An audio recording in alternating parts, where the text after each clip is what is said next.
Is this the first of many? Are we thinking about big contracts for the rest of the Pentagon? It is. I mean, the reindustrialization of America is a multi-$100 billion issue. And a lot of our key production programs like Virginia and Columbia class are hundreds of millions of man or women hours behind schedule. So we're very excited to partner with the Navy on the first, what I would call reindustrialize America deal, with the support of the President's doctrine on restoring maritime dominance as well as the Secretary of the Navy.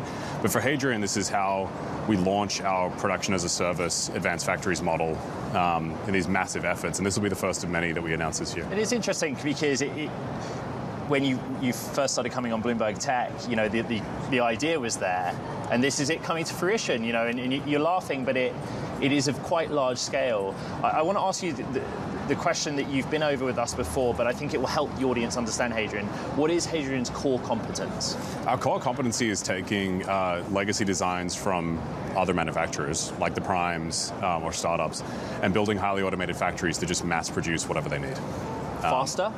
Faster, more efficient, or frankly at all. I think what we really got to focus on here is anyone can build or capitalize a factory with dollars, but the American workforce has been on life support for 4 decades. So there just aren't that many skilled tradespeople left. So we have to get this productivity uplift for welding, machining, advanced automation methods with software and AI to give the American worker a productivity uplift, and that's the main story. Well, there's a breath of fresh air. Are you saying that in this current state of technology and AI, we need more people, more humans working in lockstep?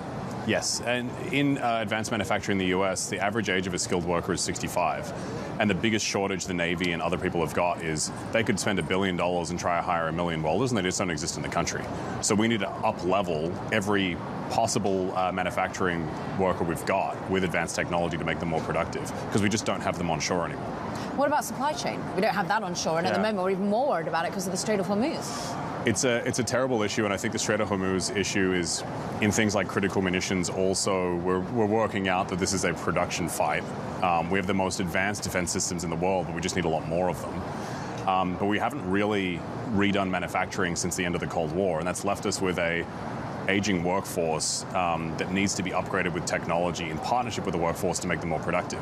Because we just don't have enough Americans to get the job done. So we need the fusion of software and people to get it working. I think we should talk a little bit about Alabama. It's a very conscious, deliberate decision to locate there. It relates to the supply chain question, but how is that played out in reality? So if there is a deficit of skilled workers and supply chains are under pressure, did Alabama help to mitigate that, or it was equally as complex irrespective of where you locate it? It's equally as complicated, but Hadrian's model is that through our software platform Opus, we can train people in 30 to 40 days instead of a decade for this highly skilled version.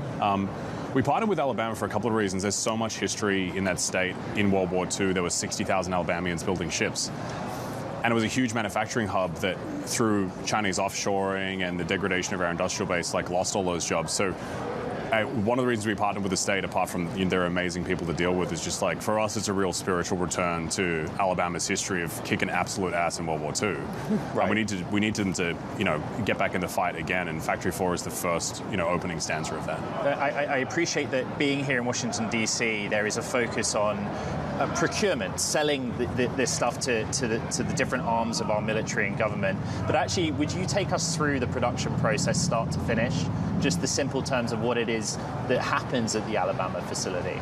Yeah, so we'll be making tons and tons of high-precision components with a variety of manufacturing methods, with an innovative manufacturing as a service model where you're buying it as factory output instead of component by component, as well as what we call sequence-critical materials, which is hey, you're trying to build a bunch of cars, but no one can get the wheels in on time, so you make 0 cars of highly complex integrated products. I mean, a nuclear submarine is more complicated than Starship to build. It's the highest precision product we've got. And from start to finish, raw material comes in, advanced AI powered with the new workforce of the future, end product comes out for submarine construction. And later, importantly, we're upsizing this facility pre-planned to be able to support repair and sustainment, as well as the President's Golden Fleet initiative. Because all that shipbuilding is going to tap the same supply base and the same workforce that is just, we don't have enough capacity. So we need to rapidly build capacity to enable the delivery of these programs. Chris, the elephant in the room is we sit here talking about the need for labour in the US, and you're an Australian by birth, I believe it is. We're British people. I mean, how much do you need immigration to be fixed? How much do you think about exporting what Hadrian does to other allies? Yeah. I think the big issue the US faces is we have a very highly paid middle class, which makes the manufacturing hub. So you need automation to create more and better jobs. But all of our allies like Australia, Japan, and NATO are in the same position where they offshored everything to China. They need their own sovereign manufacturing. So we're working on this later this year with allied partners, especially in the AUKUS program, where it's so tied into nuclear submarines. And without that technology and workforce link, you know, Australia, my home country, offshored the 2 car manufacturers in the mid-90s. So Australia doesn't have a skilled workforce either because we offshored everything. So everyone's in the same position of the allied countries where everyone's going to need advanced production technology to have their own sovereign capability or simply deliver the weapons systems that people are buying. You know, just because we're giving out, you know, hundreds of billions of dollars for new weapon systems, it doesn't mean the factories are actually going to be able to produce them on time. And that's why we're looking at the fundamental underpinnings of this factories as a service model.